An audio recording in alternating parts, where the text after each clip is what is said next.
Well, Gary Gensler, the chairperson of the SEC, actually showed up in person to something and testified before Congress about, well, whether or not Bitcoin or Ethereum is a security or a commodity. And let's just say his answers were quite dodging. In fact, that's pretty much all he did. He basically refused to address whether or not Bitcoin or Ethereum was a commodity or security. Now, I have an explanation for exactly why Gary Gensler is doing this. And this is by no means going to be a shill on what's going on at the SEC or Commodities Future Trading Commission. It's actually what I think something somewhat sinister that's going on, and I'm going to give you an explanation. But first, it's worth noting what the interaction was like. Here's just a short clip, but this went on substantially further. There was even one individual in Congress who went as far as asking if Gary Gensler, when he was the chief financial officer for Hillary Clinton's campaign, if he authorized the payment for the Steele dossier. That really took Gary Gensler off guard, and he's like, well, that's not what I'm here to talk about, and he's freaking out. It was must-see TV. But we've got to actually address why we think Gary Gensler did not answer the following question. So let's watch this for a moment here. It gets a little redundant and repetitive, so I'll stop it when it does, and then we'll get into why this could be happening. Ready for this? Here we go. Commodity or security? And again, it depends on the facts and the law, and if there's a group of individuals. I'm asking you about the facts and the law sitting in your seat and the judgment you are making. And so, Mr. Chair, I think you would not want me to prejudge because I'm also. But you have prejudged on this. You've taken 50 enforcement actions. We're finding out as we go, as you file suit, as people get Wells notices on what is a security in your view, in your agency's view. I'm asking you a very simple question about the second largest digital asset. What is your view? And my view is if there's a group of individuals in the middle that the public is anticipating. All right, so let me just ask a second question then. Do you think it serves the market for an object to be viewed by the commodities regulator as a commodity and the securities regulator to be viewed as a security? Do you think that provides safety and soundness for the product? Do you think it provides consumer protection? Do you think it serves the value of innovation? I think no should be a very simple answer for you here. I think that uncertainty is bad, is it not? And I think that Congress has said that there's one agency, the Securities and Exchange Commission, under this committee. And you won't answer my question, and you're the head of that agency. So give me a break. Come on. I'm answering it in the generic because you would not want me to speak about any one set of facts and circumstance. Okay, so, but you've already spoken. Have you said anything about Bitcoin? My predecessors and the agency itself has spoken to them. Okay, but you're not willing to do the same about Ether. Okay, so let me just step back. There's a lack of clarity here in the marketplace. Can you at least agree to that? I think that the clarity is there. The law is clear. All right. There's a group of individuals. Okay, let's stop right there because there's absolutely no freaking clarity at all on whether or not BTC or Ethereum should be considered a security, a commodity, or what. But let me give you my explanation for why I think Gary Gensler is being so dodgy. So first of all, whether or not an asset is considered a security or a commodity all has to do with the definition of a security. And this is what basically Gary Gensler keeps trying to talk about, this expectation from the public. Ready for that? Here is the definition of a security. This is the legal framework by which Gary Gensler is bound because of Congress, all right? The term security means a note, stock, treasury stock, security feature, security-based, blah, blah, blah, security interest and participation, a profit-sharing agreement, blah, blah, blah, blah. Okay? So it goes on to all this crap right here. The specific part that it seems that Gary Gensler is referring to here is the following. Certificate of interest or participation in any profit-sharing agreement. So in other words, what he keeps trying to say before he gets cut off is that, look, the law right now says if there is a group effort and therefore then an expectation of profit out of that group effort, then it's a security, which is complicated because then you wonder, okay, well, is collectively mining to create a yield a participation in a group project and therefore making Ethereum a security? So, and since Bitcoin doesn't potentially have that pooling of stakers, then maybe Bitcoin isn't a security. Maybe Bitcoin's a commodity and Ethereum is a security. That's what he's trying to say, but he's completely failing because he doesn't want, and this is where the sinister part comes in, he doesn't actually want to say it's a security or it's a commodity. Why? Because both the Commodity Futures Trading Commission and the Security and Exchange Commission have dual enforcement actions going against dozens of different organizations. And if one of them says something to contradict the other one's case, well, now you have the agencies are going to be pissed at each other. Because, for example, if the CFTC guy over at the commodities place is like, yo, come on, Gary, you can't call that a security. It's a commodity. It kills their jurisdiction. If the commodities guy goes, these are all commodities, then Gary's going to be like, dude, man, now I don't have a lawsuit. And so what's actually happening here is backwards regulation. And this is where I'll show you where the buck actually stops and where the true failure lies, okay? Ready for this? So this is what's happening. So what you have is you have uncertainty in the marketplace, right?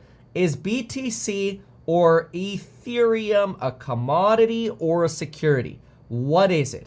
There's uncertainty. I'll tell you why there's that uncertainty in just a moment, although it should be clear, but I will explain that more clearly in just a moment. So the question, there is uncertainty. Is it a commodity or is it a security? So what do you get the SEC and the CFTC doing? Well, you have these organizations saying, okay, well, we don't know exactly. So what we're going to do is we're going to sue, and sue. And over here, we're going to sue, and sue.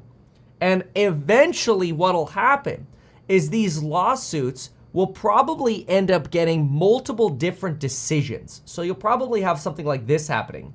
You'll have decision, you know, maybe this will settle, and then you'll have a decision, and then you'll have a decision, and then maybe that'll settle, right? But these 4 decisions, if they're not conducted by the same judge, which it's unlikely that they're going to be conducted by the same judge, are going to have different decisions. And so what'll end up happening is these decisions will have to go in front of, likely, the Supreme Court so they can make an ultimate ruling. And then the answer as to whether or not BTC or Ethereum is a commodity or a security will be answered by the courts. That is what they are trying to do. So Gary Gensler is sitting here. He's not looking very good, but he's sitting over here going, we really need the courts to decide this, and I don't want to bury our potential cases by getting cornered into saying something in Congress that's going to ruin the case. Because if he said it's a commodity, guess what? He kills all of his cases. If he said it's a security, he kills the CFTC's cases, potentially, right? So he can't do that. So he dodges. Now that makes him look scummy. But is that fair? Who is ultimately to blame? Because this is the interesting thing about media. You ready for this? Here's the really interesting thing about media. In this exchange, Chairman McHenry seems like Jesus, and the Congress people seem like Jesus, coming in going, why the hell can't you answer the question? And Gary Gensler is looking at this going, I can't answer the question because guess what? Guess what? And he ain't gonna say it because it's offensive, but the reality is Congress hasn't told us what it is. It's actually up to Congress, which is dictated by the people, to decide what the law is. Because here's how United States government regulation works. You have a law, then you have an enforcer, and then you have an arbiter. But because you do not have law that is clear right now, you actually have the enforcer trying to force the arbiter to make something known as case law, so that way you could do Congress's job for it and make the damn law. So the real issue here, ironically, is that that guy is part to blame right here. Chairman McHenry and all of the people in Congress are part to blame for the reason why this guy Gary Gensler, which I get it. Everybody hates Gary Gensler. Where is he? Where is he? Trying to find him here. It doesn't really matter. I'm just trying to put up a picture of him. Everybody hates this guy, and maybe he's not the best SEC chairperson. There are plenty of reasons to hate Gary Gensler. Whatever. Okay, I don't. That doesn't matter. Why people hate or like this guy doesn't matter. What matters is this: that Gary Gensler can't do jack SH9T right now because of this on screen right here. This is, by the way, the kind of perspective that you want to learn on your way to building wealth, which is why you want to take advantage of the flash sale before prices massively change. We're getting rid of the lowest price options. The prices will probably be at least $1,000 bare minimum to get in for the programs. So if you want to get in substantially lower, right now as little as $39 a month, or you want to get in for somewhere around $400, check out those programs. Link down below. It's substantially more inexpensive than it will be after the next couple days. So check out those programs: Zero to Millionaire Investing, Elite Hustlers for building your wealth as an entrepreneur and employee, Stocks and Psychology of Money, you name it. Check them out. Link down below. But anyway, everybody's hating on Gary Gensler. And again, I get it. I'm not here to defend Gary Gensler. Trust me, I'm not defending Gary Gensler. I'm also not defending Congress, because the reality here is Congress is to blame. The reason all of these enforcement actions are occurring is because people want a judge, likely the Supreme Court, to answer this question. Now, guess how you could solve all of this, okay? You ready for how you could solve all of this? I'll show you how you could solve literally all of this. You ready for this? Here's how you could solve it. Right here. Congress decides, and they say something like Bitcoin equals calm, right? Ethereum equals, I don't know, commodity. Some people are like, oh, just call it a digital asset. That doesn't work. People say that on the internet. They're like, oh, just call it a digital asset. An asset is something. An asset is either a commodity, it's a security, it's a real estate. Real estate is separate. Maybe you create a new class, but then guess what? Real estate is regulated by the Department of Housing. So what you have to realize is, no matter what you call it, it needs a regulator. Securities get regulated by the SEC. Commodities get regulated by the CFTC. Real estate gets regulated by the Department of Housing and Urban Development. So no matter what you call it, you could call it, call it DeFi world, okay? Then guess what you're gonna get? You're gonna get the DeFi Exchange Commission that's gonna come in and regulate it. They will make a regulator for it. But the point is, you have to start with a law, because until then, the regulators can't do jack SH9T. So number one, you start with a law. Then you create an enforcer. Number two, this is how laws should be made. You create an enforcer. And then when there are disputes, you could go in front of an arbiter, which is a judge, a court. It's very simple. But guess who is too stupid? Congress. But then you can't really blame Congress, because Congress can't get anything done. Why can't Congress get anything done? Well, Congress this seriously goes back to 1776. This goes back to like the founding of the country, okay? Why can't Congress get anything done? Because our two-party system in America rewards, guess what? Gridlock. The two-party system in America basically forces gridlock. That's America for you, gridlock. So it's very difficult for Congress to do anything, which that was actually the point. The founding fathers did not want the government to be able to have too much overreach by constantly doing whatever the hell they want. Because if you had no two-party system, and instead you had a plurality system, a multi-party system, like you end up having in Germany, what ends up happening is you end up getting coalition governments. So you end up getting coalition governments between, let's say, the Liberals and the Green Party, and they stomp out conservatives.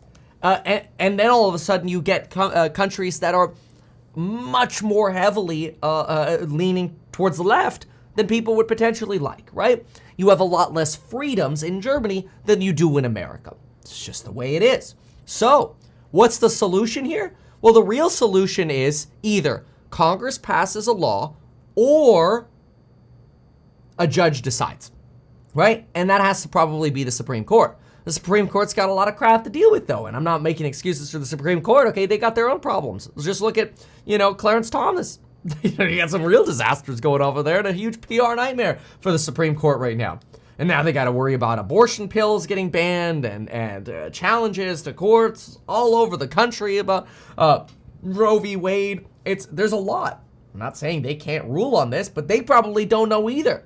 So the reality is, nobody wants to rule on this because really, nobody knows. Nobody knows. Hey, by the way, Jack has a question for you.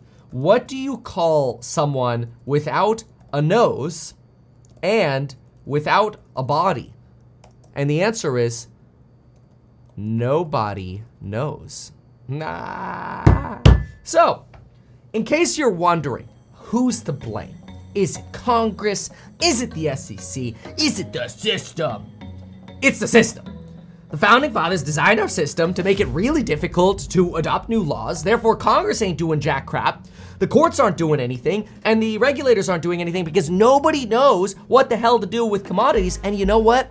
They don't really care to learn because they don't really care about crypto. And so that's the sinister bottom line. Security, commodity, they just don't like crypto. So it ain't happening.